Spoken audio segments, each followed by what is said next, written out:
আমি যেটা সবসময় বলছি, এটা একদম দৈবিক একটা এক্সপিরিয়েন্স। যেহেতু আমি নিজে একজন স্পিরিচুয়াল মানুষ, আমি বিশ্বাসই করি যে আমরা প্রত্যেকেই পৃথিবীতে এক একটা চোখের পাতাও ফেলি ওনার ডিসিশনে।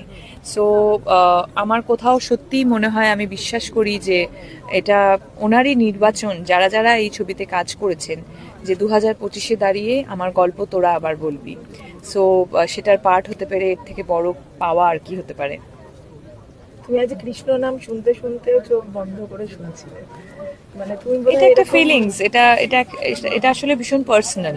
এক একজন এক এক রকম করে ওনাকে ফিল করে। সো এটা ভীষণ ন্যাচারাল, ভীষণ অর্গ্যানিক। তো মানে ধরো তুমি যেভাবে ভগবানের সাথে কনভারসেশন করো, আমার কনভারসেশন একদম আলাদা হবে।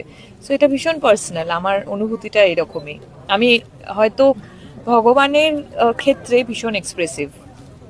অনেক ছবি করেছো, কিন্তু এই ছবিটা বোধহয় শুধু কাজ নয় তোমার, তার বাইরেও অনেক কিছু আমার মনে হয়। একেবারেই তাই। বিশেষ করে যখন আমি চৈতন্য হতাম, তখনকার যে এক্সপিরিয়েন্স, সেটা না আমি কোনো বাক্যে ব্যাখ্যা করতে পারবো না।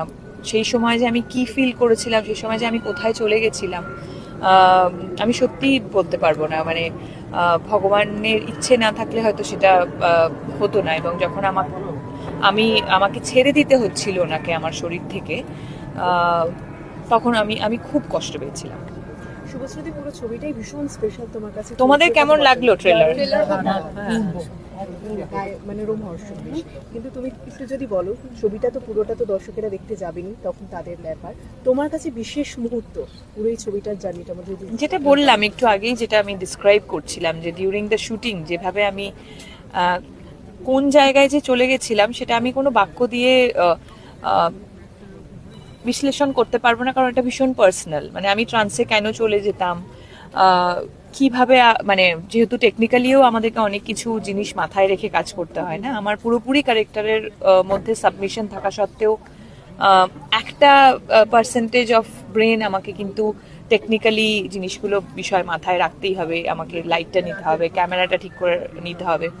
তা সত্ত্বেও কিন্তু অদ্ভুত একটা স্পিরিচুয়াল জার্নি এই ছবিটার মধ্যে দিয়ে আমার হয়েছে। Thank you.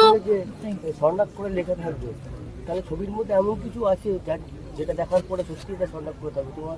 আপনার কি মনে হয় না যে মহাপ্রভু নিজেই থাকছেন যখন, তখন আর কি স্বর্ণাক্ষর, মানে এটা ছাড়া আর কি বিষয় থাকতে পারে? হয়ে গেছে। Thank you. Thank you.